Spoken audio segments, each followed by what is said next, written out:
Hello, everyone. Welcome back to MRX Unplugged for our second episode. Today, I'm going to be joined by my wonderful colleagues here, Dan Fleetwood and Crystal Weiss from last time. I see what you did there. Just let me fill in the blank. I didn't want to make the same mistake again. But today we are going to be talking about surveys and what they are and how we can use them. But first, let's introduce people. Well, do you guys want to introduce yourselves again for any of the new audiences that we might be getting? Of course. I'll go first and then Dan can go because he's the main show. I'm Crystal Weiss. I'm the director of marketing here at Question Pro, and you will have seen me on some of our other live shows like Live with Dan. He's here, and our monthly office hours. This is, one of my favorite new shows we're hosting, so happy to be here. Awesome. And Crystal, I think you are coming pretty far along in your market research knowledge, so you might be the main show now. Aw, we'll see today when we talk about why surveys matter. That's true. That's the test. No, I'm Dan Fleetwood, President of Research and Insights here at Question Pro, and happy to be on another episode of MRX Unplugged. All right, fantastic. So, as we mentioned, today we're going to be talking about surveys and if they matter and why you should do them and all that good stuff. To define what surveys are, technically here is what it is. Surveys are structured questionnaires designed to collect specific data from a targeted group of individuals. They could be administered in various formats, including online, in person, over the phone, or through mail. The primary purpose of surveys is to collect quantitative data, understand trends, validate hypotheses, yada, yada, yada. So let's talk about types of surveys. The first one I want to mention is online surveys. Obviously, we are Question Pro. That is one of the things that we do. But what are your guys' thoughts on online surveys? Well, Dan loves them. I don't know anything different. When I joined Question Pro 4 or 5 years ago, we were still kind of like deemed one of those DIY survey platforms or like an online survey platform. And my first literal question, I think, to Dan, like the first week was like, how else would you do surveys if you don't do them on the internet? And it led into a lot of unique discussions that I'm sure we'll have in a second. But I think that there is if you kind of watched the episode before, we talk about some of the, I would say, stodginess of market researchers and how they look. Traditional market research looks their nose down at online surveys. But I also don't know why you wouldn't utilize online surveys because literally the world is on the internet. Everything is online now. Yeah. I think more and more listen, we're in the age that we live in, everything is online. So I think there's more of an adoption, but early on there was a big resistance to it and it slowly, captured over time. I'm old enough to remember when there wasn't online surveys and it was it was an emerging method, right? So it was unique because I think this kind of goes on. I'm sure we'll get into this in more episodes, but market research is pretty slow to adopt new technology. I would say like the example that I've seen recently with generative AI and more adoption there, I feel like, although I still think the majority haven't adopted it, but I think it's been faster than it has been. So I think you find a lot of people, especially early on when online surveys were first becoming a thing, still wanting to stick to their tried and true methods, right? So I think you're still finding that Daniel, when you were mentioning, in person, over the phone, all of these things, in the mail, those are all things that, have done and actually are still being done today. So I'm sure we can get into that. But surveys are the bread and butter of research, I would say, and kind of obviously a staple. It's just wild to me that I'm thinking okay, I was in what you're saying, online surveys came around in 2010. Yeah, and then some people claim, earlier. I mean, they were around a lot earlier than that. Yeah, 2005. But the internet, the world had taken over already. We were shopping online. Why can't we do surveys online? But so Question Pro started in 2005. We weren't the first, but there were, early 2000s, late 1900, late 1990s. There we go, 1900s. Oh I no. guess it was late 1900s, but We're all getting old. late 1990s is what I meant. There you go. So, but yeah, Okay. like anything, yeah. It does seem like it is the bread and butter. I know that every time I've ever shopped online, I always get, feedback surveys about like how they can improve, how was your experience, even on phone calls. We don't really talk about telephone surveys anymore, but after you've had like a doctor's visit or you've had an interaction or something like that, telephone surveys are actually pretty well used. Do you guys have any thoughts on telephone surveys and its applications? I don't ever take them, so Dan's going to have to talk about this. Yeah, I know a lot about telephone surveys. That was before online surveys. We were doing telephone surveys obviously pretty extensively, and that was seen as like a cutting edge thing.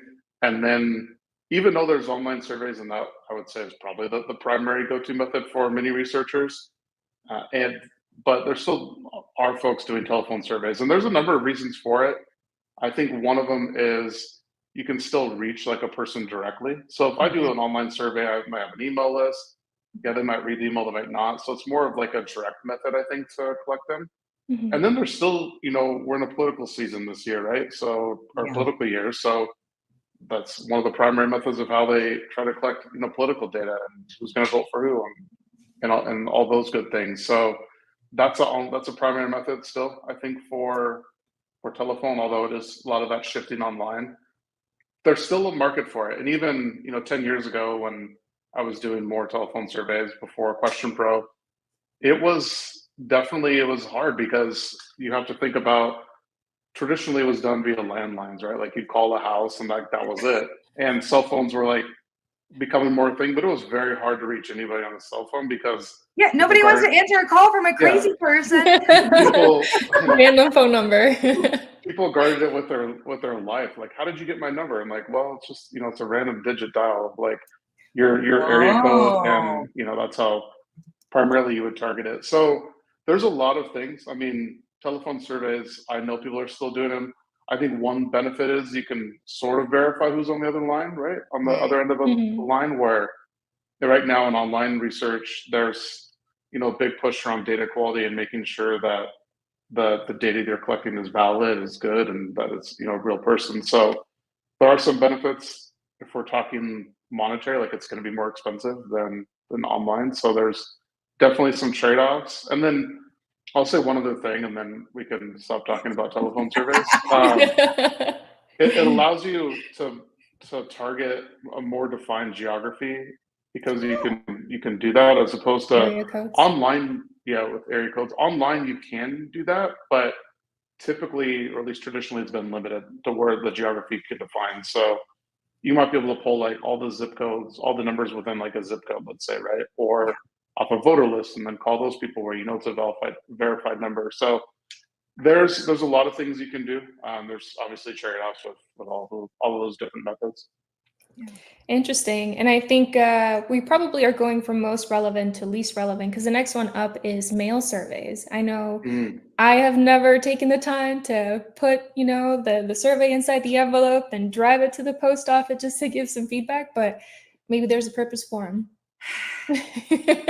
They're still doing it. And I know. Now they're sending like dollar. I've seen people send $5 for, they'll send you the dollar bill with the form, with the paper survey form that you would fill out. So, I mean, pretty archaic, but there is, again, that it's going to reach a certain address. So there's some of that verification.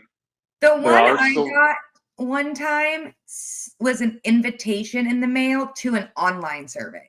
I was just thinking that maybe there's a way to like marry the two. That was like, I got a direct mail about an online survey, which I think is like an interesting strategy because direct mail is having a recognizance, and at least in marketing as it is, everybody loves mail. Most people don't get mail. I can go weeks without getting a piece of mail. Really? I get so many. Oh, wow. I just like I'm not.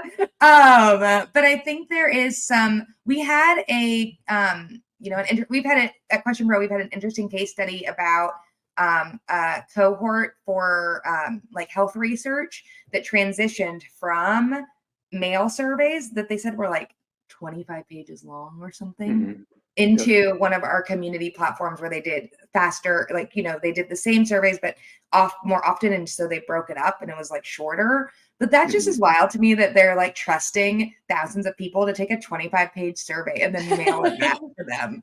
Like, I don't know what people think people have time for in their lives. It's a lot of confidence. Currently,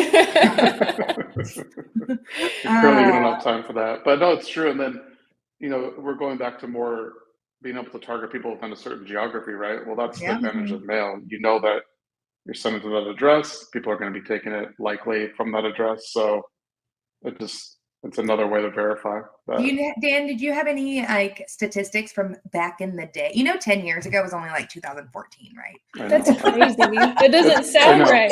I know. Yeah, 10 years ago is not that long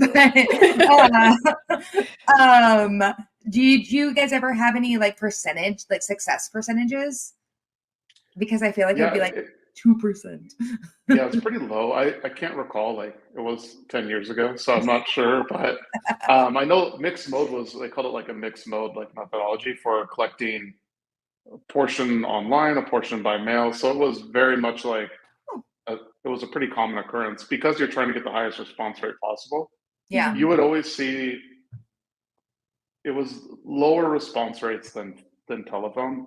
I still think actually, depending on it all depends on the list and the incentive you're getting. So there are some like intricacies or biases there, but I don't recall like the exact like percentages, but it was tough. I mean, you have to wait. It's not like with an online survey, it's more like an instant feedback loop, right? Like, oh, I see responses coming in. With like a mail survey, you might mail it out and not get responses back for a week, 2 weeks, 3 weeks. You know how often I carry mail around in my car that had like errands that I carry around in my car to be done that never get done? Yeah. It's very unfortunate. Well, mail surveys, guys, if you're listening and you want to like impress your older boss with like a really nifty idea, talk to them about mail surveys. But some of them do have high response rates, and they're still there's companies just dedicated for, mail surveys. I figured the application would probably just be mostly local. I would imagine. I believe so. And there's some like mandates, I think, from, I don't know the mandates, but best practices from some government agencies that it's written in there where they have to like also send a paper survey and do these things. So it kind of also depends. Accessibility. Yeah. Yep. Makes sense. Well, that was interesting. It still has its relevancy. That was interesting. It's kind of boring. No, it was. I think the next one is where we might have some idea of whether or not it can really stay relevant is in-person interviews. That's very like right on the spot. I figure those are probably like people in corners asking questions, things like that for feedback. But, I would love some insight on in-person interviews. Yeah. You want to go, Crystal? Yeah, I just think I had like there's like two, I think, here though, right, Dan? There's like in-person organized. Oh, live. You like in-person surveys. I thought I turned these off. Please, no, I got it. You have to like turn them off per thing you're in anyways, and I updated my Apple OS. I apologize. I just have to do that too. To everybody for my empathy. Just so exciting. Two types of in-person interviews. You have like focus groups, and then you have like man on the street. Yeah, I would say that's true. I think the focus groups are obviously it's face-to-face in person. I would say that's not so much a survey as opposed to like a different methodology or different way to collect the data. Okay. But there are different types of in-person, like I would call them methods, if you will. Like, so you can still have like, paper and pencil where like you're interviewing them on paper and pencil, and then you collect that, you enter all that data in. A more efficient way to do it, and the way that we're seeing more and more this becoming the norm, and arguably the past 10 years has slowly become more the norm, is doing it via like an iPad, right? So you program your Okay. survey, upload it to the iPad, have the interviewers go out and they'll interview you. You'll type it on, the iPad, and then that data will get uploaded back up. So that is that's something you can do. Works well for any sort of like conferences, festivals, concerts, those sorts of things. Even where there might not be that reliable Wi-Fi connection, that you can collect the Or data like in an an offline app. offline manner. Yeah, offline app in that manner. I have Yes. Yes. I'm just, acting as the audience here. If Sure. you have a kiosk like Oh. at a Mhm. place, is that considered an online survey or an in-person survey?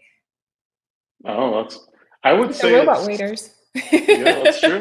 Are robots waiters or robots? And do you have to tip them? I would say online, in person. I would caveat. Oh my gosh, dash it in dash person dash online. Yeah. I'm not trying to get controversial here, Crystal, okay? That's what this is all about, that, Dan. Or the venting. Oh, I would say it's more in person. That's what I would put it as. Okay. Yeah. I think there is, for me, from a marketing perspective, I have definitely started noodling on how we can make it content, because it's so weird, like, to do surveys in person. Like, I would love for all of us to be like running around outside of Taylor Swift's show, just like, hello, who's rate this experience? Haven't I'm quite sure got the I'm sure budget they did approved. that. But that would make like great content, because you also don't see it very often. Yep. Just Also, branded so question stuff. think Going about up. this, like in-person interviews, right? Like, I think you see this all the time now on social media, where someone is literally like with a camera interviewing someone about whatever Mm. random topic they want to do, right? So Mhm. an in-person interview you can think of it as a survey, but if it's more unstructured and you're just asking them different questions and getting more of that qualitative feedback, like we talked about last time, there's quantitative, which is more survey related, and there's qualitative, which is more open-ended type questions.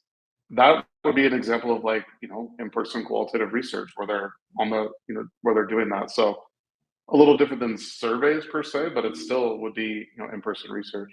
What I definitely hear there is like there's an opportunity for market research firms to use almost like influencers who already have following and already are comfortable Mhm. on the street to Yeah. do research for them. It's definitely something we have seen already. Like, I think on SNL, they had a bit where there's this guy that literally had the actor with them and was like, "Do you like this person or not?" And then they would be like, "No, I don't like this person." They're like, "Well, that's literally them." So something But that silly also like that. that means that market research firms would have to think differently about how they collect data. Like Yeah. Yeah. they would have to trust like an influencer to follow their like prescription, but also goes back to my thoughts on like my thoughts and opinions on how market research firms often are like, well, if you don't do research my way, it's not validated. And I don't Well, know. and then you would need, yeah, there'd be a whole bunch of things that they'd probably want from that. But it's not a bad way to collect like some informal opinions, I would say, or informal thoughts and feelings around particular products or features, and then one, you have the video too right away, right? So there's that interaction. There's lots of strategies for sure, and I think influencers could be maybe the future of market research when it comes to gathering people for their audience. Obviously, they're going to be biased because it is their audience, but I think that's something that's pretty interesting. But let's talk about let's talk about some of the advantages of surveys as we've been Look at discussing. that Segue. segue. Epic segue. I like it. There we go. So, at least some of the ones that I was able to kind of gather was, scalability and reach, cost effectiveness, some of the terms that we have already used describing these things. But, I would love to hear from your guys' end. You guys have been doing this for a while. What are some of the advantages of surveys, you would say? The biggest one, no matter if it's online, in person, over the telephone, through the mail, is you have that structured data set that then you can do analysis on. Yeah. That's the biggest thing. And everyone's being asked the same question, they're answering it. Whereas if you do more qualitative research and less survey driven, there could be some nuances, some variations in the responses, but it's the best way to collect structured data, and that's why people have been doing it for so many years. Yeah. I I agree with Dan. Like, there is no reason you can't do surveys at this point. And if you're a business owner or if you're a startup, there is no reason to not be collecting data. Yeah, And I would do it. Yeah. Like, I mean, No, there's no reason not to. And a lot of times it can be, I mean, depending on how you go about it, it can be free or nearly free. Like it's not like there's not a big barrier. Like cost isn't a big barrier these days if you want to do just basic market research. Yeah. And have a survey on your website or whatever product or service you're selling. You can easily have a survey. If you're like, well, I don't know what to put in my survey, like I don't know what questions. There's templates on templates on templates for these things, and you can type in anything from customer feedback, product reviews, new product innovation, and then even now with adoption of more generative AI, like that's coming into surveys too, where you can type in the prompt of, hey, I have I don't know, whatever kind of business, and I want to get feedback around X. Well, boom, then you'll have like 15 questions. Then you can put in your survey, throw that link up, and you're good to go. So the barrier shouldn't be there, and that's where a lot of like the scalability and the reach comes in. Then you have a structured data set. Then you can start to truly see, like, you may wonder, like, maybe like I'm getting some emails around like this particular problem or this particular product, both good and bad. And maybe you're trying to like figure it out. Well, you'd be able to tell, like, okay, 51% of the people said they like it and 49% said they didn't. So you can really get that structured feedback. Yeah. Amazing. And I guess one of the other points that I had kind of managed to gather here was anonymity and honesty. I think that was a really interesting one, at least on my end, because surveys, a lot of the time we hear from like employers in particular, or, when you finish a service at like a hair salon or something like that, they do send that kind of, feedback request. And sometimes you're a bit hesitant to do it, but I think anonymity and honesty is one of the most important parts when it comes to market research, from what I at least think as someone that's kind of newer to the space. But what do you guys what is your guys' opinion on surveys that have that verified data of like a phone number or something with a name attached to it versus something that is anonymous? I think they have their benefits, and people need to be clear about the transparency of how the survey is programmed. A lot of times I think people don't put that in the you can do like an intro text to your survey, like, hey, you're taking a survey about this. And then there always needs to be like a disclosure line of how you're going to use the data and how that data is measured, because you get in that, and we've all seen the memes on Instagram where it's like, taking an anonymous survey, not anonymous. And, like, making sure that you create that trust with people, especially in employees or customers over time, where they don't feel like that you came after them, but you did possibly make change based on their feedback. Yeah. I think you're right. The feedback loop, I think, is important. And I don't think enough companies do this, honestly, of saying, hey, as a result of the survey, we've made, XYZ changes. And I think that's where some of the other methods and research, we can get into this probably in a later episode, really help out, because, well, I think the responses are not anonymous, but they're not like your individual response isn't analyzed on its own. It's more part of the group, right? So yeah, with surveys, like, you don't really care what like one person said, you care what like 400 people said, right? Honestly. Like, you don't care about one person. Yeah. If you think you're important, you're probably not in this survey. So, at least in the quant survey world. So I think that's where it comes into play. But some are anonymous, right? And I have seen, and I've been a part of studies where, no, this has to be anonymous, and we don't want to know who the person is. It can't be attached back to them. And I've seen 100% compliance with that. So if you're wondering if that's really true, like, it is true. And at least in everything that I've been involved in. And I think you're right, Crystal, like, it should be a disclaimer, like, hey, how are we going to use this data? And then I think if you have that, it creates that trust. And then also it helps out with probably response rates, because more people might be willing to actually give their opinions and things. Mhm. And you want that, that high response, because if you don't have enough responses, then there can be, some bias in there too. Amazing. So we have talked about how wonderful surveys are. Now we have to talk about maybe some of the disadvantages of them. You had just briefly mentioned one, which was response bias, in the sense that, sometimes we can only reach like certain demographics, people that have access to phones or computers and whatnot, that might exclude certain people that don't have access to those kinds of things. But what are your guys' thoughts on the disadvantages? Do you think there are really many that are too solid to not want to still do the surveys, or like?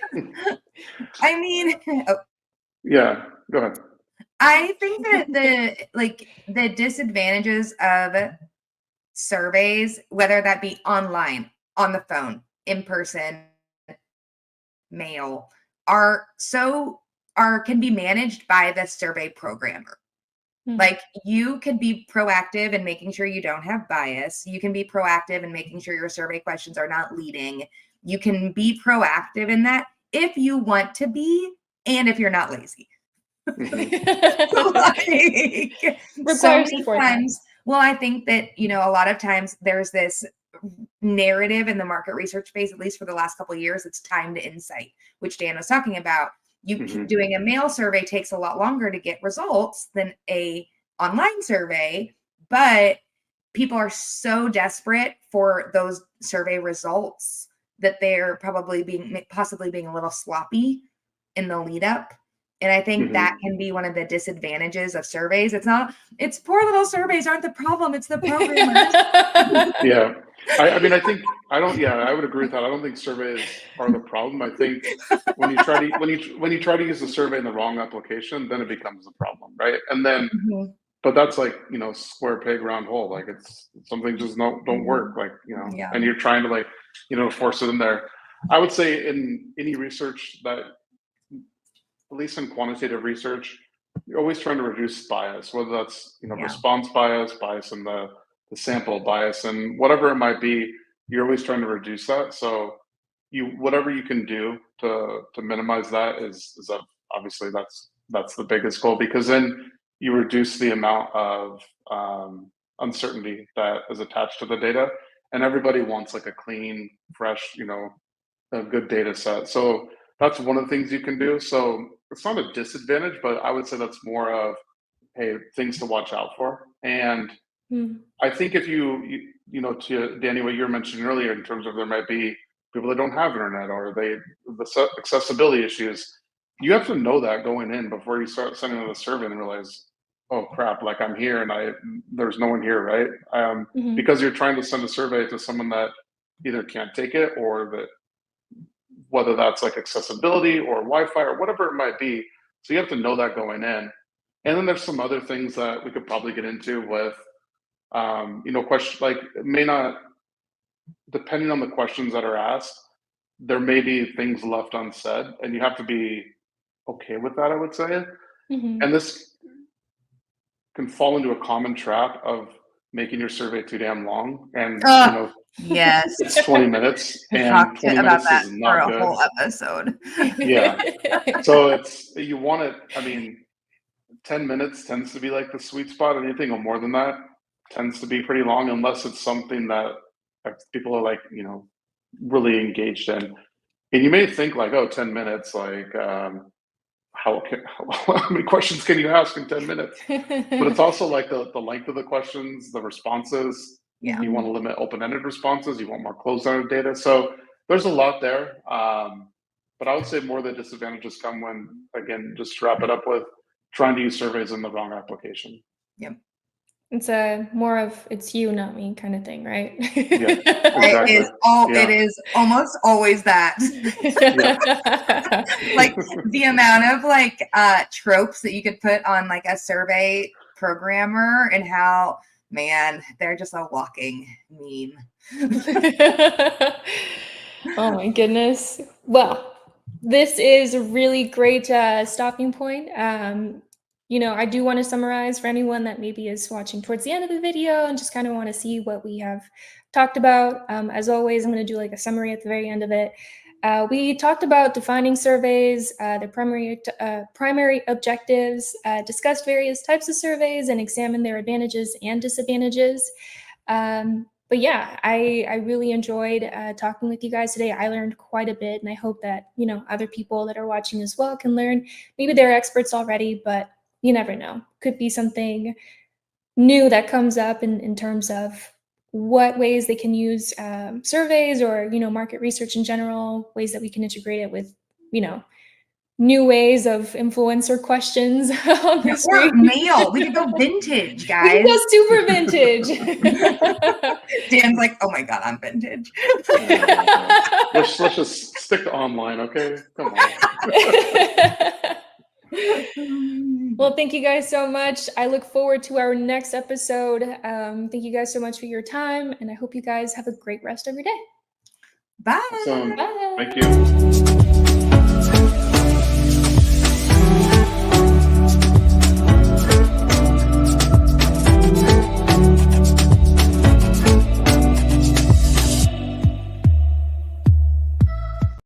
Dan Fleetwood. And